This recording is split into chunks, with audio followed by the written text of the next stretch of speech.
How high is too high? The Jewish view on marijuana. Video sponsored by Ambassador Eyewear of Windsor, Canada. As we speak, the question of halachic status, the rabbinic opinion on whether marijuana is kosher or not kosher, is very high on the agenda. It's a hot topic, and it's debated intensely, with opinions ranging from one extreme to the other. So obviously there's no clarity. Let's take a look at a few technicalities before we get to the main theme. First, there are people who ask, why is this any different than alcohol? No rabbi's ever said you're not allowed to drink alcohol. Alcohol is addictive. And if the problem is the fear of addiction, then why is wine okay and not marijuana? In fact, we know that wine is addictive. We've had alcoholics forever. We're not sure that cannabis is addictive. It can become addictive. You'll add all sorts of ingredients to make it addictive. Yeah, well, that's what they did with cigarettes. So what is the difference between alcohol and drugs? From what I can tell, the real difference is the effect that it has. And you can tell me if you agree with this or not. Alcohol relaxes your inhibitions. It affects your emotions. When you get drunk, or at least a little high on alcohol, you just don't care anymore. You don't see the world differently. You don't have a new perspective. Your mind is not working, certainly not any better. It doesn't really affect your mind directly. It affects your emotions. Drugs, on the other hand, their entire purpose is to affect your brain, so that you see things, you perceive differently, your reality is altered. With alcohol, your reality is not altered, you just don't care. So, does that make a difference? Well, let's consider this. In the Torah it says that the Kohen, when he comes to serve in the temple, is not allowed to have had any wine or alcohol. And if he comes into the temple a little boozed up, it's a severe punishment for it. But if a guy was putting on tefillin and he was drunk, not fall down drunk, but did he not fulfill the mitzvah? He fulfilled the mitzvah. But if his mind was altered and he puts on tefillin, has he fulfilled the mitzvah? That's a huge question. Now we know that when you perform a circumcision on an infant, unless there are circumstances that make it absolutely necessary, we do not give the child anesthetic. Why not? Well, first of all, the anesthetic may hurt more than the circumcision, but also because the whole point of the mitzvah is that the body should experience it. If you numb the body, you've destroyed the mitzvah. In other words, if you alter the natural condition, then the mitzvah is not performed in reality. So it's not a mitzvah. So, is there a difference between a person who's a little drunk and puts on tefillin, or a person who's a little high and puts on tefillin? It may very well be. Being drunk does not alter your reality. In fact, you may even be more relaxed and appreciate the mitzvah. Whereas with the drugs, it's not you putting on the tefillin. This is not the real you. This is the altered you. So who's performing the mitzvah? Who gets credit for it? You or the drugs? So we're going to have marijuana doing a lot of mitzvahs. So that's one consideration. There's another consideration. Is it dangerous? Rabbi Feinstein, many, many years ago, ruled that you're not allowed to use marijuana because it wrecks the body. Now, you can argue that that was many years ago. Back then, the medical world believed that it is physically dangerous and destructive. And so Rabbi Feinstein, following the medical opinion, ruled that you're not allowed, because you're not allowed to harm your body. But now that the medical world has changed its opinion, and now claims that there is no harm and it is not dangerous and it doesn't destroy your body, does that ruling still hold?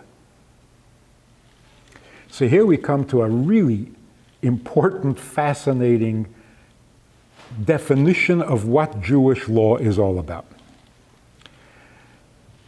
If the medical world says that this is dangerous, then of course the halacha, the rabbis, the Torah is going to rule against it.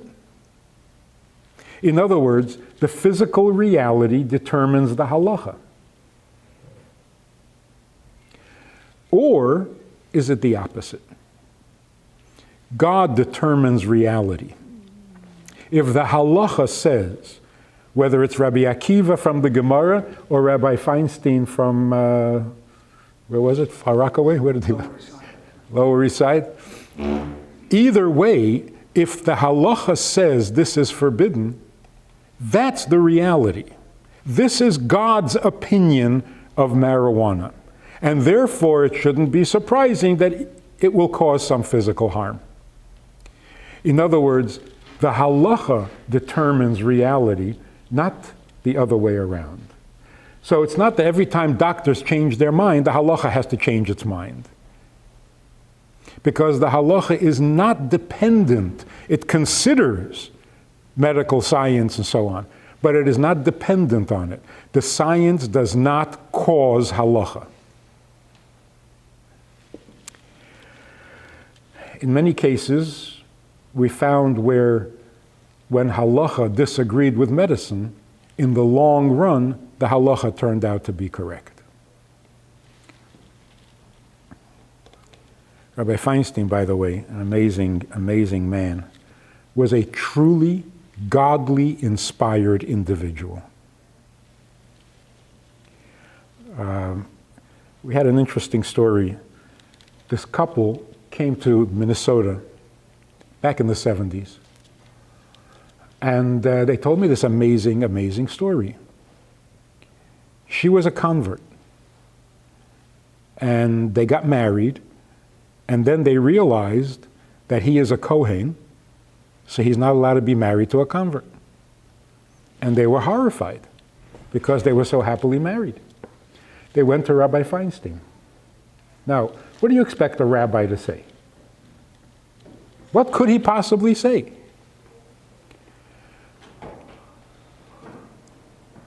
If you ask the average yeshiva boy, they would say, well, what will he say? He'll question whether the Kohen is really a Kohen. And if he can cancel that, then they can stay married. Listen to what Rabbi Feinstein did. He said to this woman, why did you convert? She said, because I wasn't Jewish. He said, how do you know? She said, what do you mean? My family was not Jewish. He says, prove it. Have you ever heard of such a thing? Anyway, she went and did research for a long, long time. And I don't remember all the details. She ended up in Utah at their the library there, where they have a record of every birth that ever. She traced her mother's family back to President Adams. And she was poring over the books there in the library, and the librarian came over after weeks of her hanging around there. He said, "What are you doing? What are you so intense about?" And she told him the family name, the mother's family name. She said, "I'm doing research on this name." And he says, "Yeah, that's an interesting name. You'd never think they're Jewish." She says, "What?" He says, "Oh, yeah. Take a look at the folder, the file on the First Lady. I think it's the second Adams. There's practically nothing there. She has a biblical name and no information because she was Jewish." Anyway, she didn't need to convert. Turns out that she was Jewish all along, and they're happily married. Only a divinely inspired individual could come up with that. So what motivated him? Not the facts on the ground, the way it's perceived in heaven. That's called a real halachic authority. Halachic authority means someone in tune with what God thinks.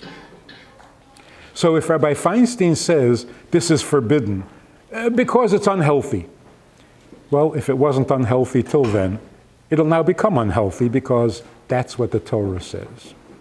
So that's just a thought on how halacha works. Let's talk about the marijuana itself. Is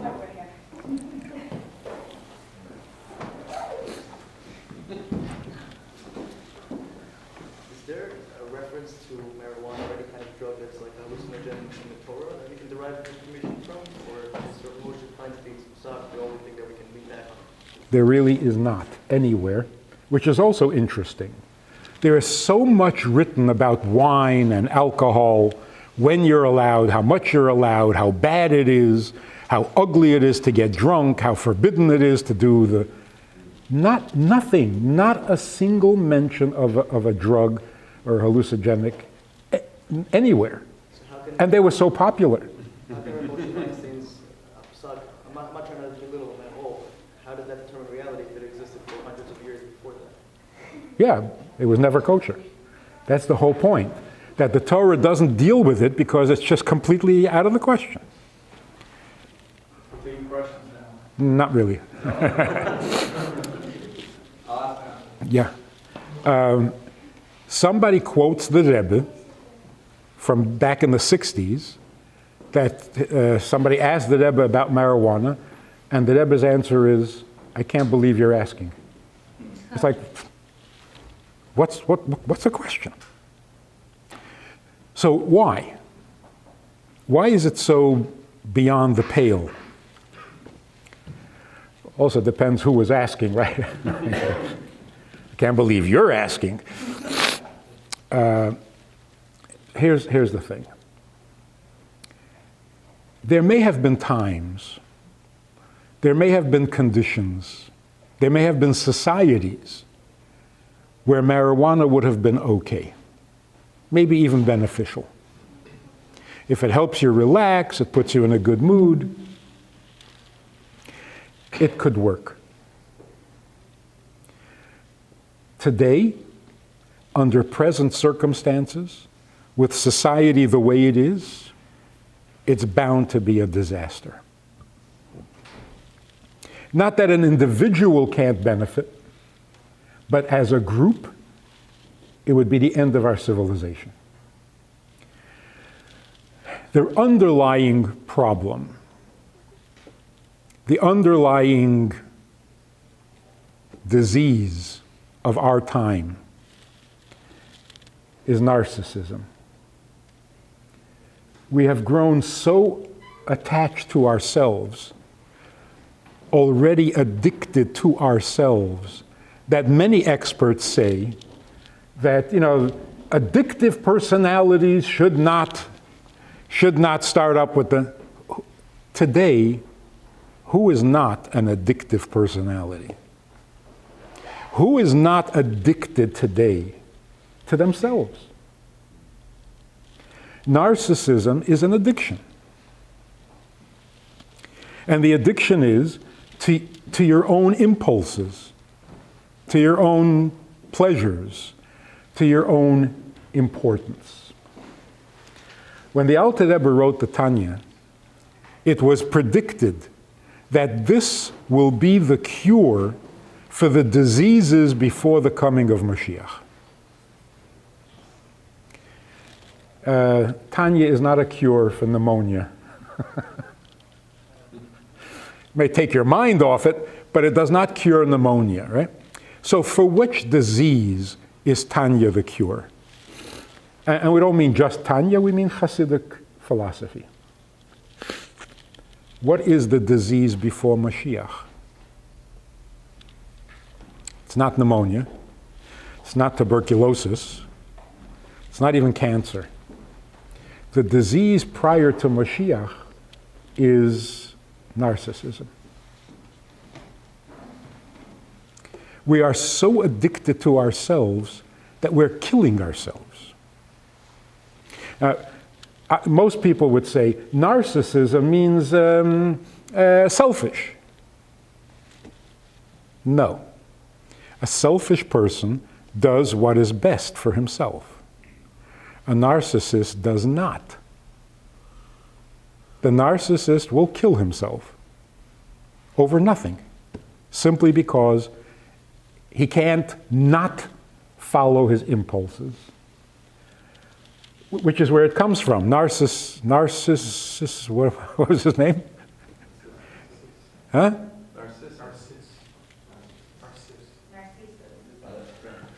That guy, he looked in the water and he saw his reflection for the first time and he fell in love with himself. And he couldn't tear himself away. So he stared at himself until he starved to death. That's not selfish. A selfish guy gets up and has something to eat. This is something different. This is definitely an addiction. Addiction means an impulse to do something even if it's killing you. Now, to come to a generation of narcissists and say, why don't you have some marijuana? This is deadly combination. The exact worst thing you can give a narcissist. You don't want to make people comfortable in their narcissism. At least create a little discomfort. So what does Hasidus say? This is revolutionary and probably the future of psychology. The healthy individual. What's a healthy individual? Who's healthy? Don't give me name and address. What constitutes a healthy person? Nobody knows. Nobody knows. And that's part of the danger in the medical world today. They're treating patients and they don't have a definition for healthy. We know more or less what's unhealthy, but that's not enough. Because if you're a doctor, you want to bring the person back to health, and you don't have a definition for that. So how do you know if you're doing it? Like this guy who said, a guy comes to the doctor, he's got fever, he's got aches and pains, and he's got a rash. The doctor treats him, and there's no aches and no pains, no fever, and no rash. Well, either this guy has been cured or he died. Because it's the same result. So when the doctor takes away, excuse me, when the doctor takes away those symptoms, has he made him healthier or has he moved him closer to death? Now his body can't even produce a fever.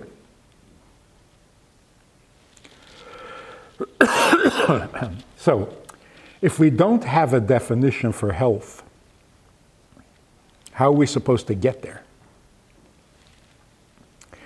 Psychologically, I remember a time when the working definition for a healthy individual was a person who can solve his problems. Remember that? Back in the 60s, I think? If you're not capable of solving your problems, then you are an invalid, and the government may step in and take over your life. Put you in an institution, whatever they want to do, because you're not functional. Of course, they gave that up pretty quickly because the doctors couldn't solve their problem, so that couldn't possibly be a good definition. And of course, we're not. We're not problem solvers. We live with our problems. We don't solve them. So what then is a healthy human being? So more recently, the definition, more or less, is that if you have frustrated needs, if you have repressed emotions, that's going to stifle your whole system, block up your whole whatever, and you're not going to function properly. If you dig deep, uncover those needs, and bring them to light, that's half the cure. Then if you can actually satisfy those needs, then you'll be perfect. It's not working so good. Because every time you satisfy a need, you discover another one. And the work goes on. Hasidus says something revolutionary.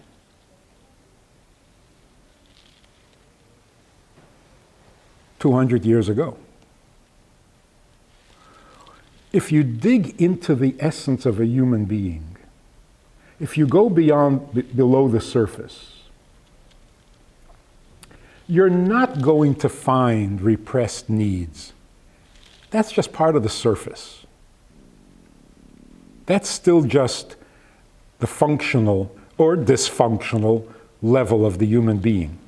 If you get past that layer and reach the person, you will discover that the essence of a human being has no needs.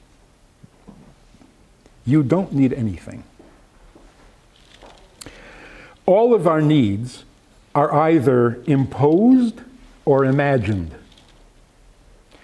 Torah says, Merubim tzarchei amcha, we read it on Yom Kippur, Merubim tzarchei amcha v'daitam ktsara.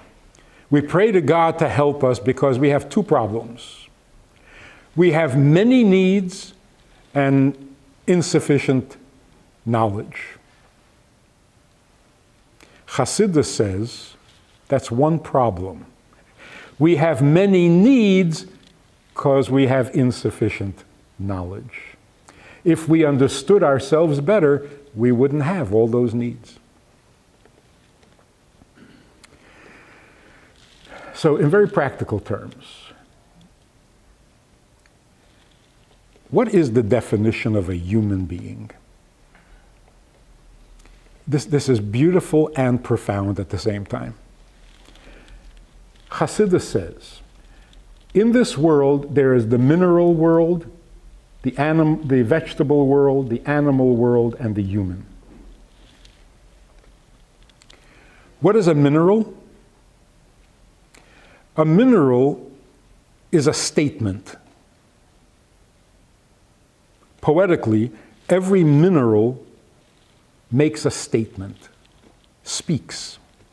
The stone speaks. It says, I am. That's it. That's what a mineral is. God created something that just is. It says hi. That's all. It doesn't have any color, it doesn't have growth, it doesn't have movement, it doesn't have breath of life, because it's just a statement. Like, God said, let there be, so there be. And that's all there be. I am because I am, and that's all what I am. That's a mineral.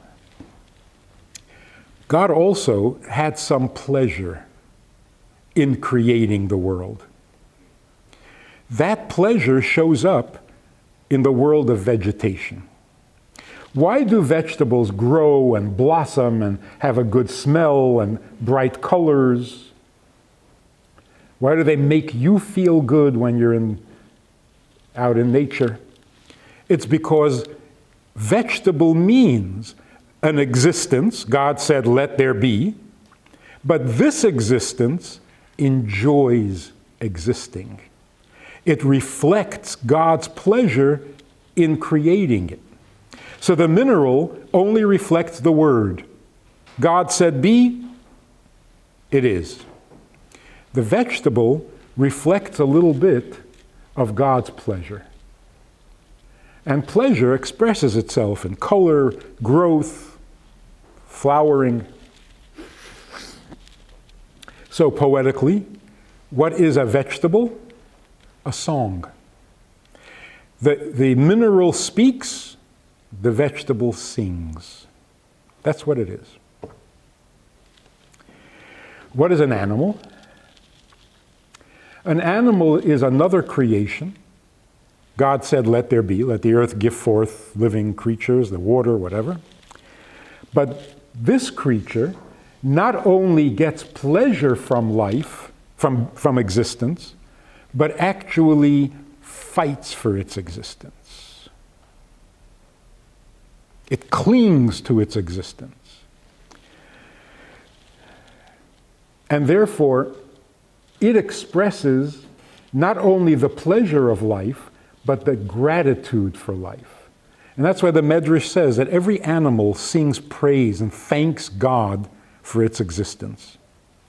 So, the mineral speaks, the vegetable sings, the animal praises. Thanks God. Now, what's a human being? Like, what's left? The human being is quantitatively different, completely of a different nature, and that is the human being. This is the definition, not the purpose or the philosophy, just the definition. What makes a human being human, rather than animal, rather than angel? The human being, by definition, is not content being human. The vegetable likes being a vegetable. The mineral is content being a mineral. And the animal, if you just leave him alone, he's perfectly happy. Not a human being. The human being is, by his very essence, never content being human. Why? Because being human is what he was given. What has he accomplished? So if a human being feels, I am a successful human being, he's miserable. Because the human being needs to be something more than he is created to be. So again, here's the definition. A human being is never content being human. So the question is, what's your alternative? Don't want to be human? What do you want to be? Often, for lack of any better idea, the human being decides to be an animal. I mean, you look at ancient history, human beings wanted to be like eagles, they wanted to be like snakes, they wanted to be like dragons, they wanted the qualities of animals, even competing with animals. That showed the human instinct of not being content to be human, but not seeing any other alternative. They figured, if I can't be human, then let me be animal. You read about this guy in India or in China, I don't know where he is.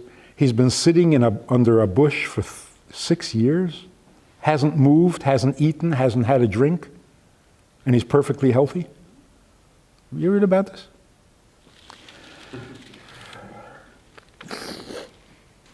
He's a celebrity. I think what he has managed to do is to become a vegetable. He literally grows like a vegetable. A little rain, a little sunshine, he's fine.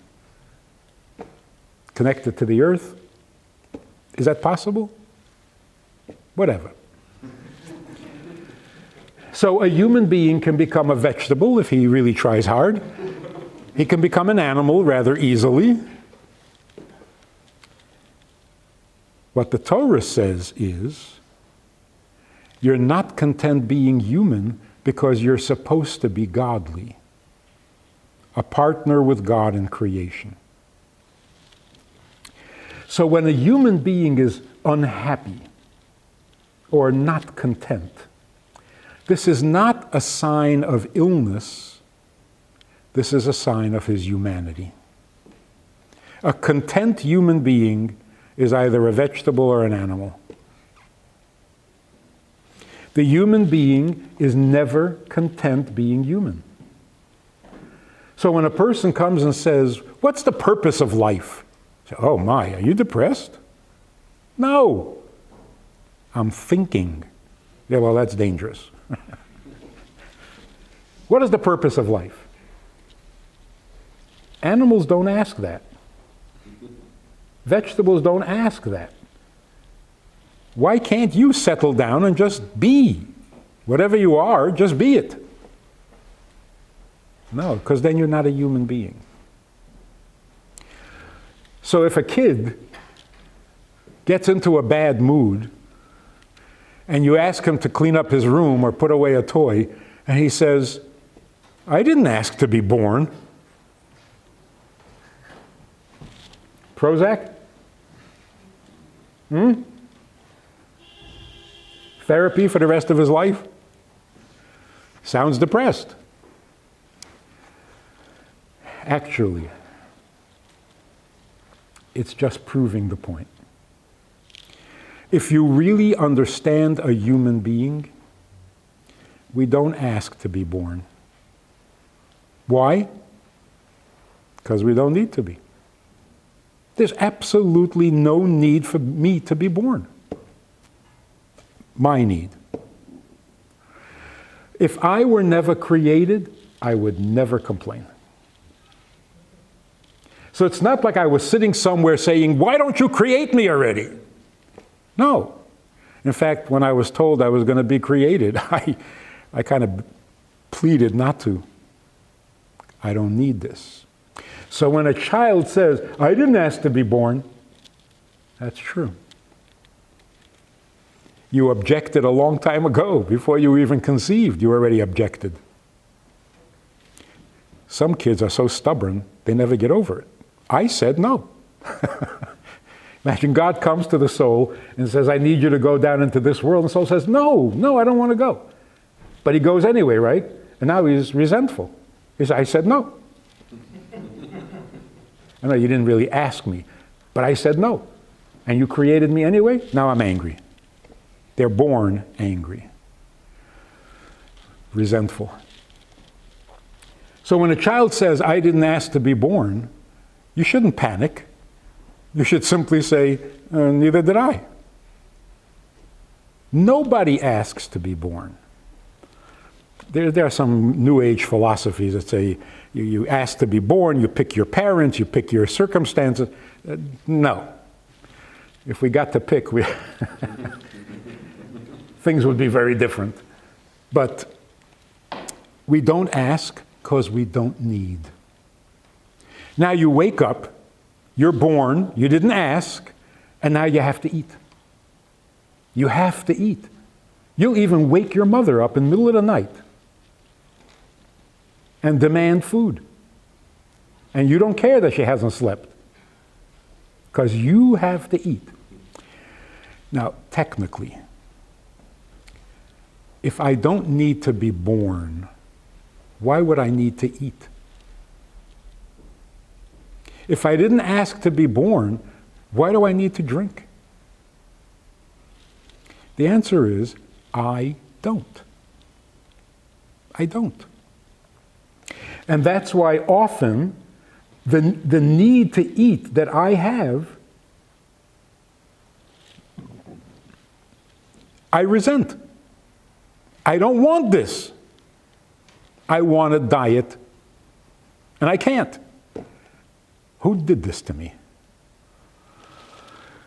So, if we're precise with our words, a human being needs to eat. Not true. Human beings need to stop eating. But we don't have that option. We didn't ask to be born, and we were born anyway. We didn't ask to eat, and we have to eat anyway. So two things. First of all, it's not my need. I need this like a hole in the head. Secondly, it's not a need, it's a handicap. There's an important distinction here. A guy breaks his leg and he's walking on a cane, on a crutch. So, well, he needs a crutch. He doesn't need a crutch. Nobody needs a crutch. He needs his leg to heal. Until then, he has to use a crutch. But he doesn't need a crutch. It's a handicap. Nobody needs a handicap. So when we think about ourselves from a healthy perspective, we realize none of the needs that I have are mine. Because I didn't ask for this. So I need to eat? Not really. God needs me to eat. Why? I don't know. But I can't claim it as mine. This gives us a fascinating insight into what it means to do everything for the sake of heaven. L'shem shamayim. How do you eat l'shem shamayim? Well, if you're eating with the intention of using the strength and the energy you get from the food in order to do a mitzvah after you finish eating, yeah. Good luck. According to what we're saying now, the only way to eat is l'shem shamayim. Because every time you sit down to eat, ask yourself, you need this? No. So why do you have to eat? Because he wants. Right? I was talking to a woman who had been severely anorexic. She had gotten a lot better, but food was still a problem for her. So we sit down, and she says, I find eating distasteful. I said, yeah. Gemara, the Mishnah says, the more you eat, the more the worms are going to have what to eat in the grave, and that eating is an animalistic behavior. And it just went on and on and on about how disgusting it is to eat. She was a little shocked. She said, you're worse than me. So I don't know why God did this to us. It's so humiliating that I have to do what animals do. It's such a handicap, it's so embarrassing, it's so degrading. But what can you do? God created you this way, so swallow your pride and eat something. Her problem went away.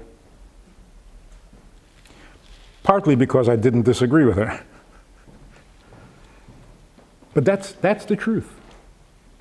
The truth is, you eat because God created you with that need. Not you didn't ask for this. So if you're eating because God wants it. Just be conscious of that, and you're eating l'shem shamayim. The future of human health is the discovery of that part within us that has no needs.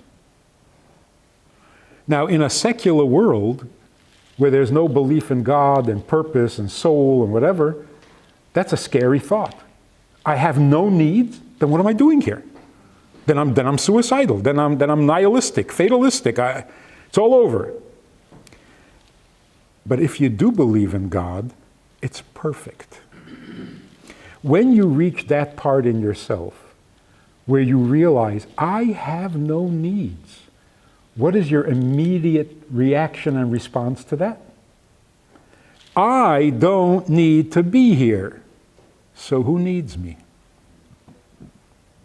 Answer is, my Creator. So when God comes to Avraham and says, I got a mission for you, Avraham says, Hineni. You know what Hineni means? Unemployed. Hineni, I'm available. Why am I available? Because I don't need anything. So I'm really glad to hear that you need something from me, because that explains why I'm here. So it all comes together in a beautiful harmony. I'm not competing with God, like I have my needs, he has his needs. Why does he mix into my business? If he has needs, let him take care of it, leave me alone, I got my own problems.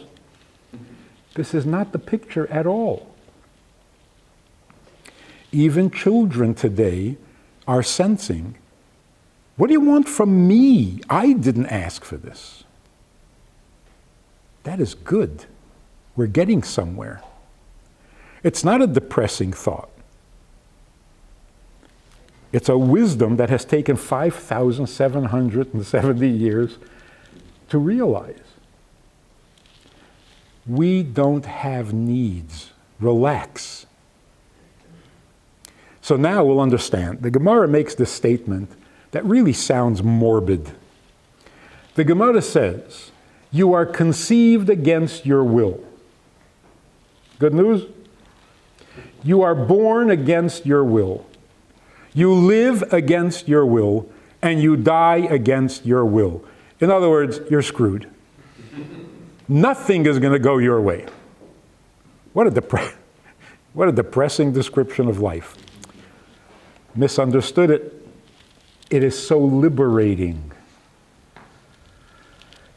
You don't need to be conceived. You don't need to be born. You don't need to live. You don't need to die.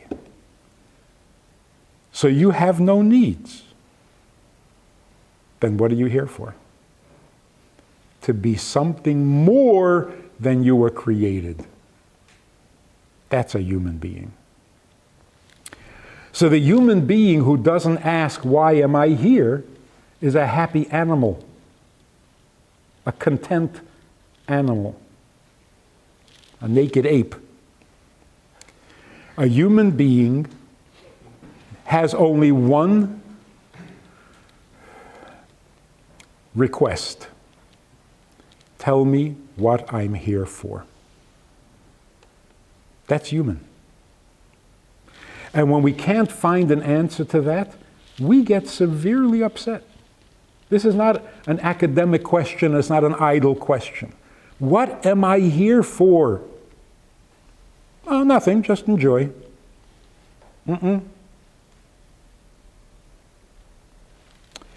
So I had this experience when I first went out to Minnesota. You know, we don't get any training. You go out there and, you know, teach and help people, and what do we know? So I come out there, and this woman says to me, I'm going to kill myself. Going to a bridge, I'm jumping off, I'm going to kill myself. Why? It's all meaningless. Nothing means anything. It's all meaningless. I said, really? All meaningless? Nothing means anything? She says, no. I said, well, in that case, why do you need to kill yourself? It's all meaningless. Sit, get old, you'll die soon. Why do you have to kill yourself? What's the urgency? It's a good thing I didn't have a license, because because I would have lost it right there. But if you think about it, what makes people suicidal?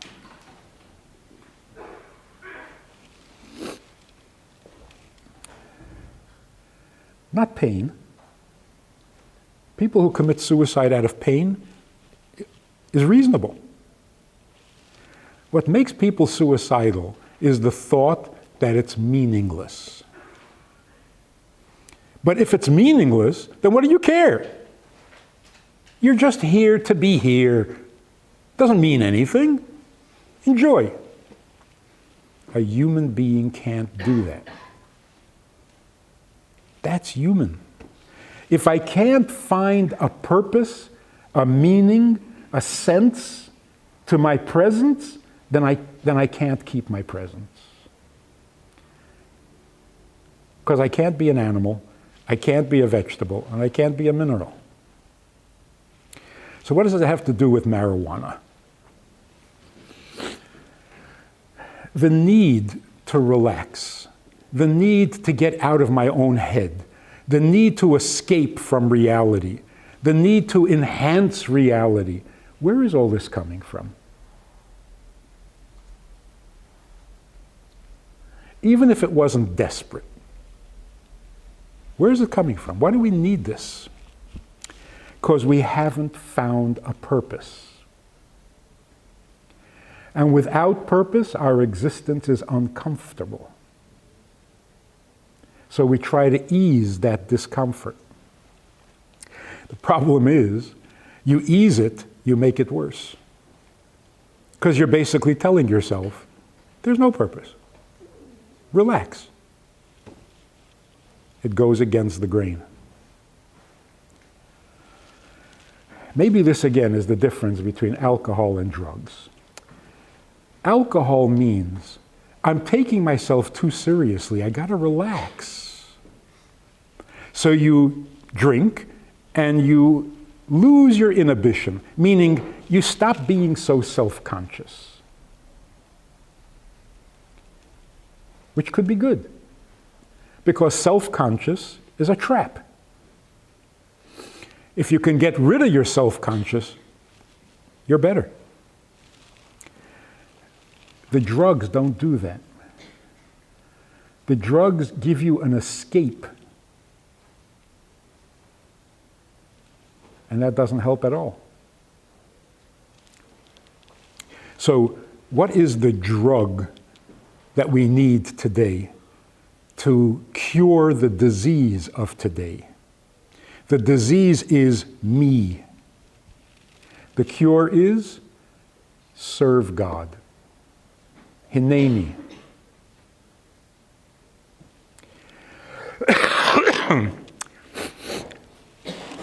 Even pneumonia. People would recover from pneumonia if it weren't for the me. Like animals get sick and they heal because they're not worried about me. They don't go fetching to their family. Oh, I feel lousy. There's no personal. Without that personal angst, we would heal much better. We wouldn't get sick in the first place. So a person who's suffering from pneumonia is also suffering from, why me? I don't want this. Look what it's doing to me. That me element is our weakest point. We could handle all sorts of stuff. I mean, our parents went through World War II. How did they survive?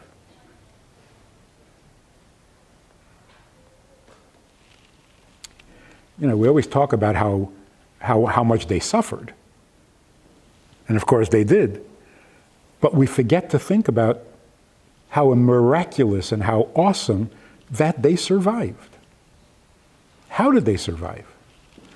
Years in a concentration camp. How do you survive? So let me tell you this incredible story. I come to Minnesota in 1969, 1970. And there's a shul there, an old shul with a dozen members still living, all of them over 70. And we have the minhag, a very good minhag, of saying the entire Tehillim on the Shabbos before the new month,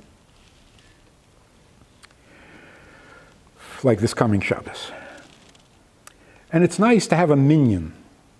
So we're looking around. There were only 3 shluchim. And we're looking around. Who could we ask to join us to make a minyan? And there were these 2 brothers from Poland who were the liveliest of the group. So I went over to one of the brothers, Yehuda, and I said to him, would you agree to come once a month, every 4th Shabbos, come a little earlier to shul, and we'll say the whole Tehillim together. He says, only once a month? I said, yeah. He says, why? Why not every week? I said, look, don't start. I'm not looking for new customs. Our custom is to do it once a month. Would you come? He says, no, you don't understand. My brother and I say the entire Tehillim every Shabbos morning. I was a little surprised. So he tells me the story. They were in a concentration camp together. The Russians came in and liberated the camp. And with great fanfare, they told them, you are free to go home. They're standing at the gates of the camp, and they're completely lost. Go home? There's no home. There's no place to go. And leaving the camp was more frightening, was scarier than staying. So they were completely lost. As they're standing there, a Polish woman comes walking towards them with a huge basket and hands them a loaf of fresh, warm bread. Now, you explain this in whatever way you can. They promised each other that for this kindness that God has shown them, they will say the entire Tehillim every Shabbos morning.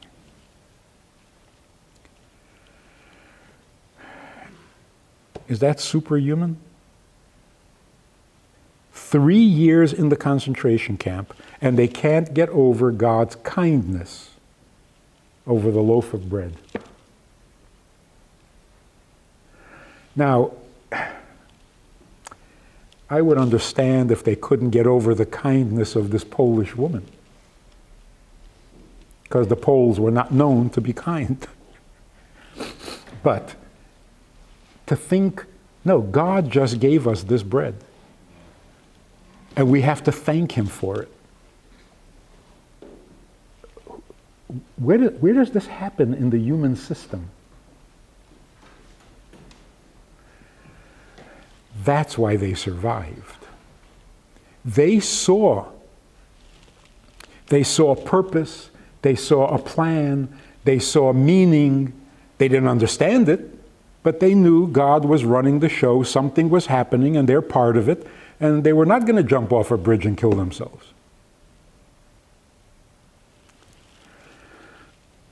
That's a healthy human being. The healthy human being is a person who can stop saying, why me? But I can't take this, but I'm in pain, but look at me, look. The person who is shocked by the personal suffering. Why me? Look what's happening to me. I've lost all this weight. Everything hurts. If you're not focused on the me, and you let yourself focus on who needs you and why are you here and who brought you here and who's running the show, you can survive even 3 years in a concentration camp and come out not just barely alive, grateful. Hasidus teaches us this. Hasidus teaches us how to peel ourselves away from ourselves, how to raise children without that addiction to self, because every child is born with it. You raise your children to move them above, out of that addiction to self, into the human condition, which is, I don't need to be here, so who needs me? That's life, that's healthy, that's the cure to narcissism, that's Torah, that's Judaism. It's all one package. And so the future of the world is a Jewish future. Like somebody said, the future is not what it used to be. Good, no? I remember what the future was. My grandfather came from Poland. He was very Orthodox, he was Hasidic, and he was absolutely convinced that he was the last of the Mohicans. His generation was going to die out and Judaism was over. He was convinced. And it wasn't hard to be convinced, because if you looked at the facts, the future in America was secular. Even today, ask people, you know, there are a lot of Bali Tshuva, people are going to yeshiva, and they say, yeah, it's nice, but, 50 years from now, there's going to be no yeshivas. They're starting to change their mind. Now people are starting to say, 50 years from now, the only thing left, the only people left will be Muslims and Satmars. Because, they're having a lot of kids. So the future all of a sudden is a different future. Nobody can honestly or convincingly argue that the future is secular. No, it's not. There's hardly a family left that doesn't have a Baal Tshuva.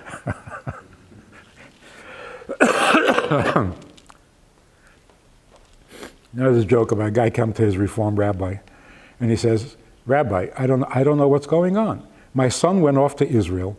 Somebody at the Kotel invited him to a yeshiva. He's in yeshiva. He's keeping kosher. He's praying in Hebrew.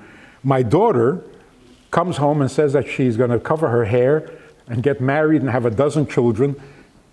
What did I do wrong?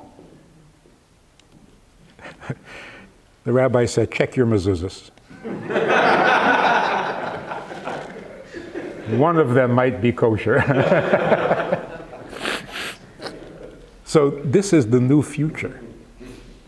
The new future is, don't be shocked if the next door neighbor turns religious on you, or your own family. I think already the next generation is more observant than the parents. How that can be, I don't know. It's miraculous. Tradition doesn't go from the young to the old, but that's what's happening. So it's not a tradition, it's truth. Truth springs from the ground, if it has to. So, do we want marijuana? It is exactly the wrong direction. You want to wallow in narcissism? You want to feed people what will allow them to wallow in their narcissism? Is going to be a disaster.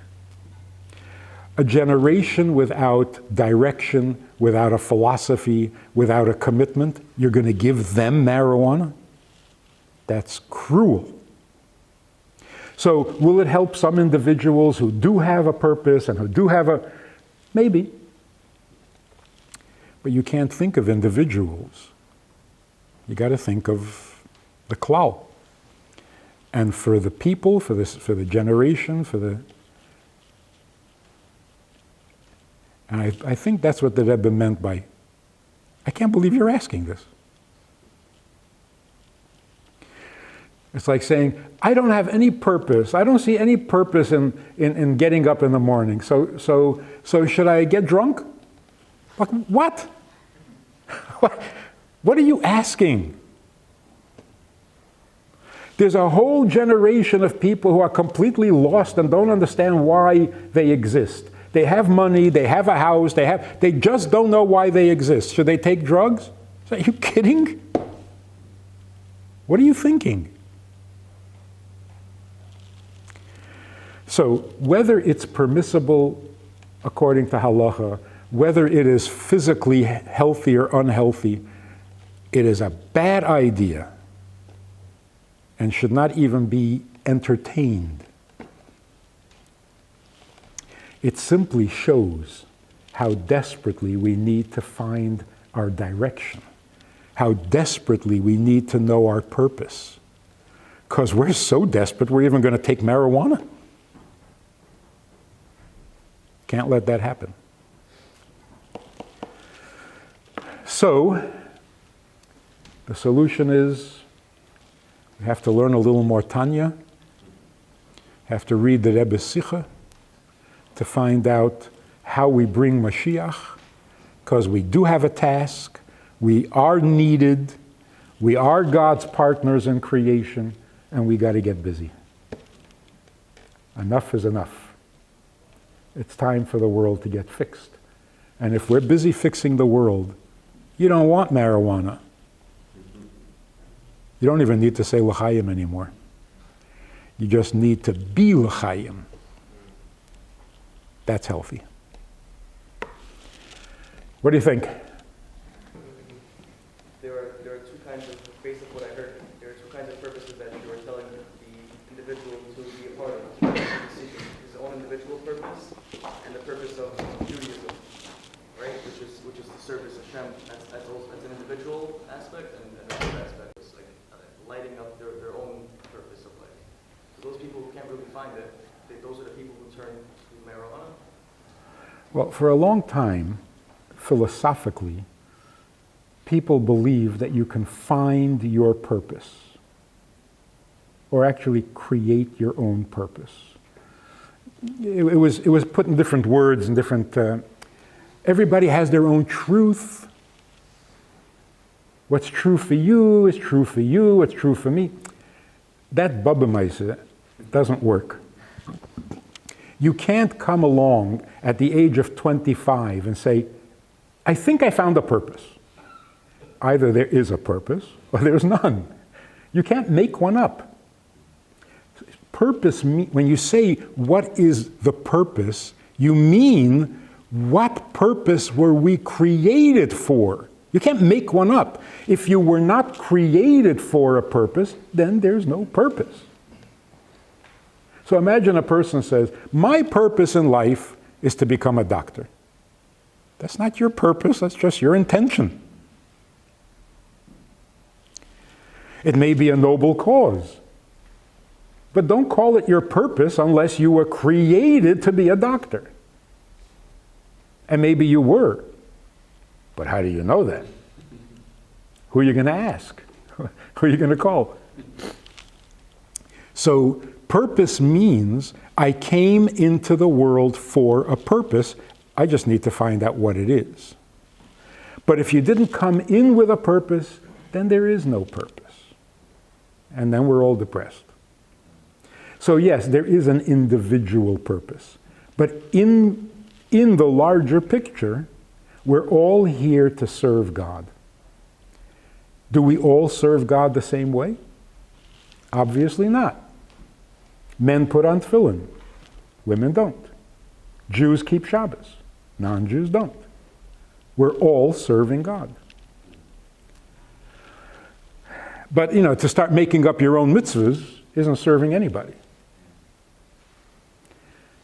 So how do you know which mitzvahs you're supposed to excel at?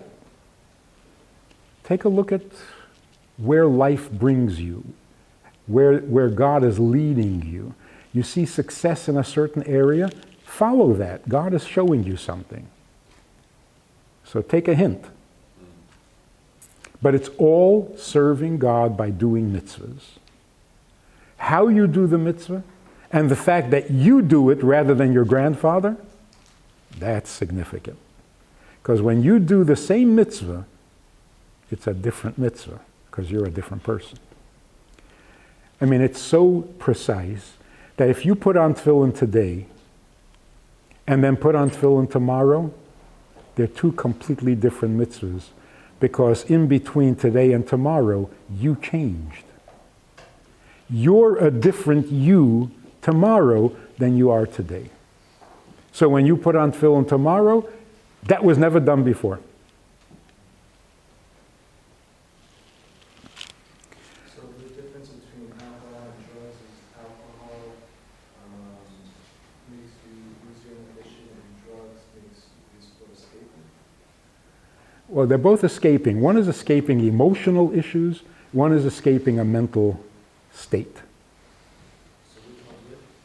Alcohol takes you away from your emotional heaviness, and drugs alters your perception. Is it the same perception emotion? No. No. When a person is drunk, he knows he's a loser. He just doesn't care. I'm a loser. But when you take drugs, you don't think you're a loser. But you are. So, with alcohol, you lose your inhibitions. With drugs, you lose your brains. You lose your mind. And, Isn't that just semantics? no, the real danger is, like with alcohol, once you lose your inhibitions, you want to do it again. In fact, you want to do it more. Same thing with drugs. Once you can alter your perception, you want to alter it more. That's really going in a bad... Yeah. Losing inhibition and altering your mind. No, no. So my question is the differentiation between cannabis and medicinal cannabis, and how is that affecting our autistic epidemic that's happening in our Jewish communities? Cannabis is frequently used as a treatment for a lot of autistic symptoms, and it has a huge value in our own Jewish community. What is your perception on that, and how do you relate it to the way that you spoke about cannabis tonight? Medicinal uses are absolutely divine blessing. Anything that can help a child who's autistic or take away some of the pain of people in chronic, that is a blessing from heaven. No question, no doubt, not even a hesitation. I'll tell you an interesting story. There was a rabbi in a community in Europe. He was sitting giving a class. Some guy comes running in. It was Shabbos afternoon.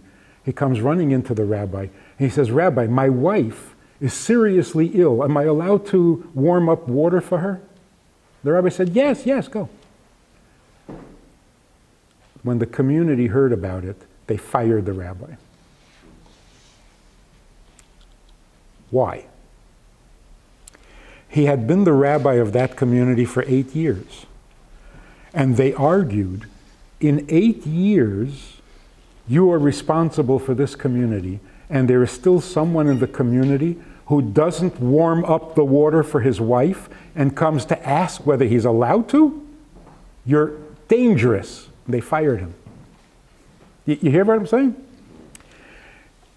He had not educated his community. First you heat up the water, then you ask the rabbi. But my wife is in danger, should I help her? Who educated you? See how so if medical marijuana can take away any pain, you're asking? That's nasty. So with medical marijuana, there is no question, it is a godsend. Why don't you just say it's about abuse? It's not about alcohol or drugs, it's just about abuse. Substance abuse? It's not about alcohol, it's drugs, it's marijuana, it's heroin. Yeah, well, So you're not using it, because it says in the Gemara that the greatest, the scholars say, that the greatest medicine is alcohol, or wine, to be exact. It says in the Gemara, that the greatest medicine is alcohol? The scholars say the greatest medicine is Wine. yeah, wine. Not for everything. Anybody? Yeah. It's a book, it's called Irresistible, written by Adam Alter, and he talks about all the different kind of addictions, from internet, video games, alcohol, drugs, pornography, everything. And with the drugs, the reason that people do it again and again and again and get addicted is they'll never have the same high as they did it the first time. And so they do it again and again, searching for that original high that's never going to come back again. Maybe. Or, that was great, let's have something greater. Yeah, but it doesn't, Why? it's not greater. Why? It's not like it was the first time. Because the first time is always exciting? You can't Yeah. replicate it. How does one tell the difference between healing and recreation? And if the Rabbi doesn't mind, another question: if it's the same, if it's a different person doing the same mitzvah, really doing a different mitzvah day to day, like I'm a different person putting on tefillin, then what difference does it make if I'm a different person on marijuana or something like that? I'm a different person anyway. Oh, you're different. When you're on marijuana, it's not you. It's the drug. So I was with the first. Sorry. How do you tell the difference between?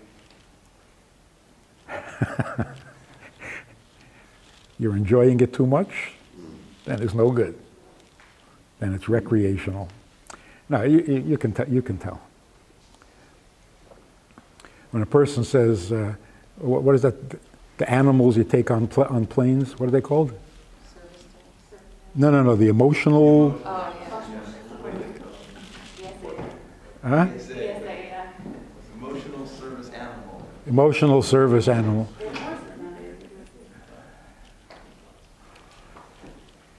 You see, that is so scary. Look what's happening to us. Every impulse, every little twinge becomes a medical crisis. This is university, and I think it's spreading to other universities. You're not allowed to applaud because that sound makes some people nervous. What is happening to us? So if somebody says, there was applause, now I need marijuana, medically.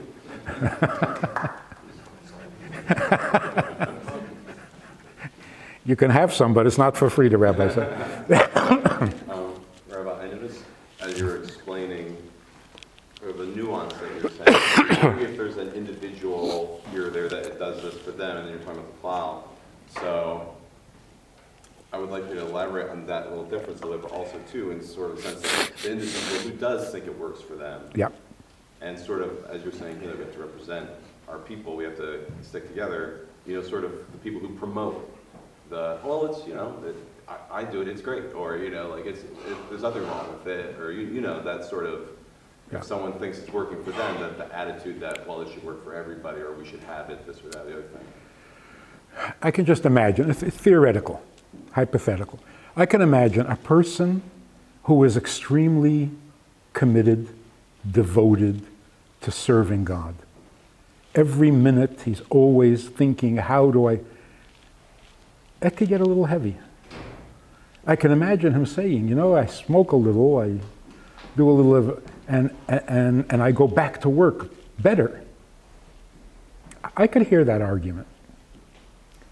That's why I'm saying, for some people, if their direction in life is strong, their purpose is strong, their dedication is strong, maybe it wouldn't be so harmful. There's still the question of, are you fulfilling any mitzvah if you're in an altered state? No, I'm not going to be doing mitzvahs then. I'll just take it before I go to sleep. And okay, I can't argue with that.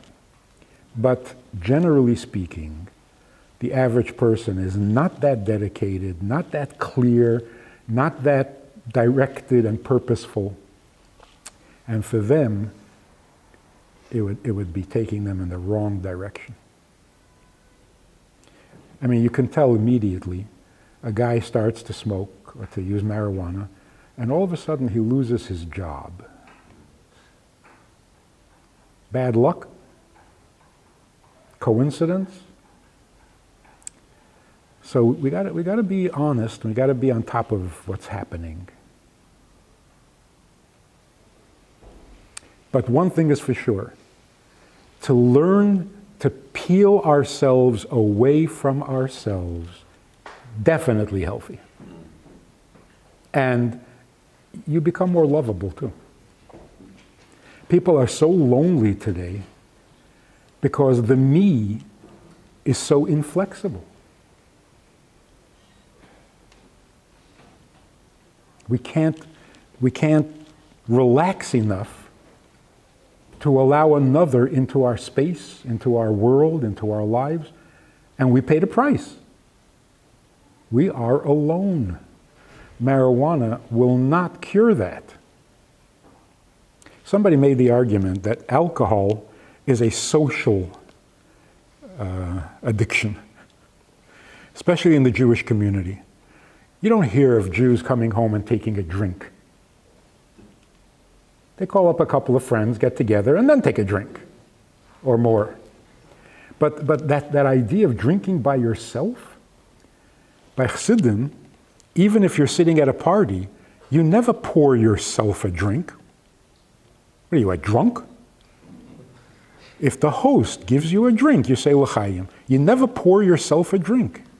So when you're alone, there's no drinking when you're alone. It's purely social. Drugs, on the other hand, are not necessarily a party event. Of course, it could be. But if you're taking drugs at home, that is really not going to make, you don't meet a lot of good friends that way. So the loneliness, the separateness, the isolation that we're suffering from, marijuana is not going to help. It'll make it worse. Use marijuana in the basic Mikdash. One of the ingredients in the anointing oil in Hebrew is called kinabasa, which sounds like cannabis. Well, if you want to use it as a perfume, or I don't know if that's cannabis. Probably not, because we would know about it if it was. But there are ingredients in the ketores and in the spices that are kind of strange. Some of them are foul smelling, and yet when you mix them with the other 11 ingredients, so that was an interesting. And today we're not allowed to reproduce that. We're not allowed to make that same mixture. Must have been really powerful. People, thank you very much for listening. Partner with Rabbi Friedman. Visit itsgoodtoknow.org/support.